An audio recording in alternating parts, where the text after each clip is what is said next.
Hola, con el siguiente tutorial vamos a inducirnos con algunos ejemplos simples en el manejo de LabVIEW. Antes de realizar los ejemplos en LabVIEW vamos a mirar uno de los aspectos más importantes que debemos tener en cuenta a la hora de realizar el algoritmo en LabVIEW, y es el tipo de datos que maneja este. Los tipos de datos que maneja LabVIEW están clasificados según su color. Tenemos, por ejemplo, el tipo de datos de cadena de caracteres. La siguiente información corresponde a la página de la National Instruments www.ni.com, que les recomiendo visite para afianzar más el conocimiento de este programa. El primer tipo de datos que maneja LabVIEW, o uno de los que se clasifican, es el tipo de datos de cadenas de caracteres, que los representan con el color rosado. Una cadena de caracteres es una secuencia de caracteres ASCII visibles y no visibles. Las cadenas de caracteres proporcionan un formato independiente de la plataforma para información y datos. Algunas aplicaciones más comunes de cadena de caracteres incluyen las siguientes: crear mensajes de texto simples, controlar instrumentos al enviar comandos de texto al instrumento, almacenar datos numéricos en disco, indicar o advertir al usuario con ventanas de diálogos, etc. Otro tipo de datos que maneja LabVIEW son el tipo de datos numéricos, que los representan con un color naranja y uno azul. Miremos la diferencia. LabVIEW representa datos numéricos como números de punto flotante, números de punto fijo, enteros, enteros sin signo y números complejos. La precisión doble y sencilla, así como los datos numéricos complejos, son representados en LabVIEW con el color naranja. Todos los datos numéricos son representados con el color azul. La diferencia entre los tipos de datos numéricos es el número de bits que utilizan para almacenar datos y los valores de datos que representan. Encontramos otro tipo de datos que son el tipo de datos booleanos, ya los conocemos, y los representan con el color verde. LabVIEW almacena datos booleanos como valores de 8 bits. Un booleano puede usarse en LabVIEW para representar 0 o 1, o un true o un false. Otro tipo de dato es el tipo de datos dinámicos, que lo representan con un color azul oscuro. La mayoría de los Express BIs, un BIS es un proyecto que se crea en LabVIEW, ya veremos cómo se realiza. Aceptan y o regresan los tipos de datos dinámicos, los cuales aparecen como una terminal de color azul oscuro. Al usar el Convert to Dynamic Data BI y el Convert from Dynamic Data BI, usted puede convertir datos booleanos y numéricos de punto flotante en los siguientes tipos de datos: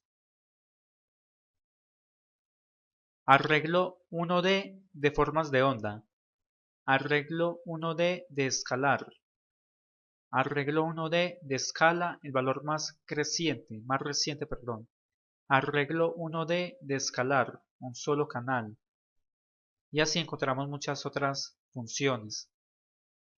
Ya en los siguientes ejemplos que vamos a realizar vamos a mirar más detalladamente cómo podemos interactuar con cada uno de esos datos. Una vez abrimos el programa vamos a cliquear la opción Create Project.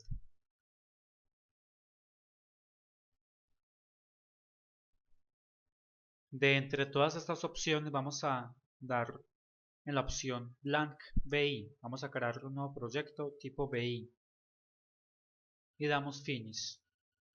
Se nos van a abrir esas dos ventanas que, así como están, va a ser muy difícil hacer algo. Entonces vamos a presionar Control T. Automáticamente se nos va a dividir aquí de una manera más organizada en las dos ventanas que necesitamos. Recordemos que la izquierda es la interfaz de usuario y en la derecha es el diagrama de bloques.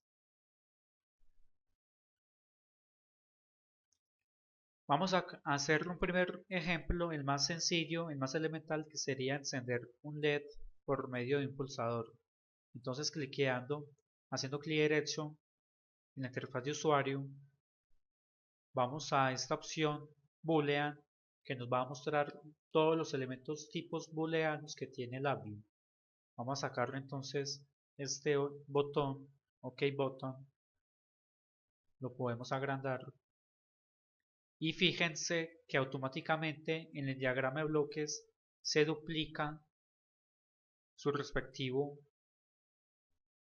diagrama de bloque de este elemento. Todos los elementos que saquemos de la interfaz de usuario se va a duplicar en el diagrama de bloques. Vamos entonces a sacar otra variable tipo booleana, en este caso un LED. Lo agrandamos y tenemos su respectivo diagrama de bloques duplicado.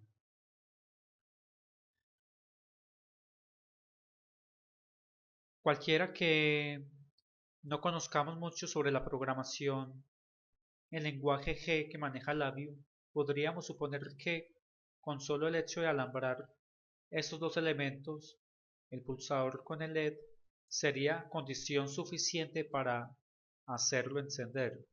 Acá en la paleta de herramientas, con esta opción que dice Connect Right, podemos hacer el alambrado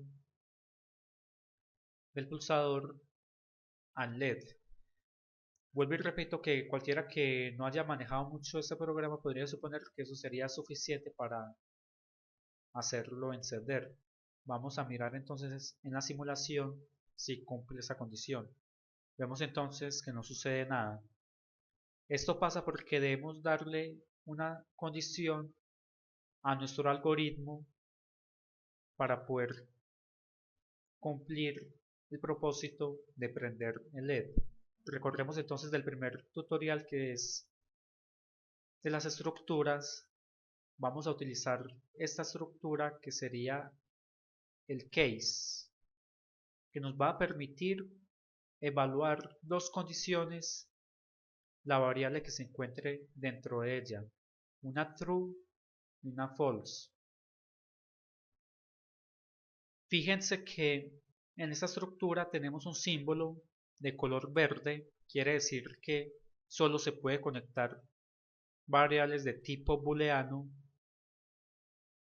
y lo que hace este símbolo, que es un signo de interrogación, sería el equivalente en programación de C++ a hacer la pregunta que siempre nos hacemos si, por ejemplo, se acciona algo.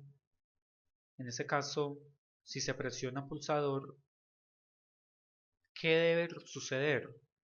En ese caso, que nos encienda esta variable también tipo booleana. Es exactamente lo mismo. Entonces vamos a alambrar nuevamente nuestro pulsador a la condición, y de la condición a la variable de LED.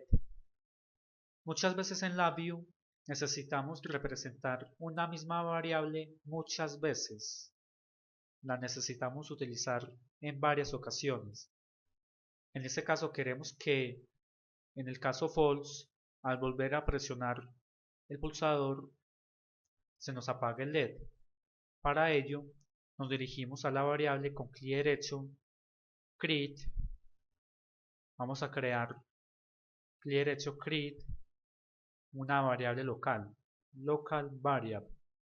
De esa manera garantizamos o nos aseguramos de utilizar la misma variable varias veces, la cantidad de veces que necesiten.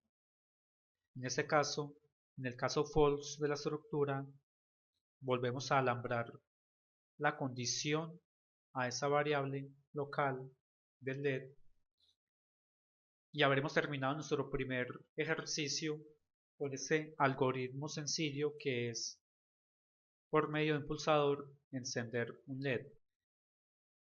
Otra cosa que debemos realizar es en el pulsador, con clic derecho, en la opción Mechanical Action, tenemos 6 tipos de accionamientos. Esta que tenemos, por ejemplo, let's when released, no nos permite cumplir ese primer ejercicio que realizamos. Entonces vamos a utilizar la primera opción, que es un tipo de accionamiento switch when pressed, o sea que se accione cuando se presione. Vamos entonces a simular y veremos si cumple con nuestro propósito. Presionamos, enciende el LED, volvemos a presionar, apaga el LED. Ese ha sido el primer ejemplo elemental. Más adelante vamos a realizar otros ejercicios manejando otro tipo de variables y veremos cómo podemos interactuar con ellas.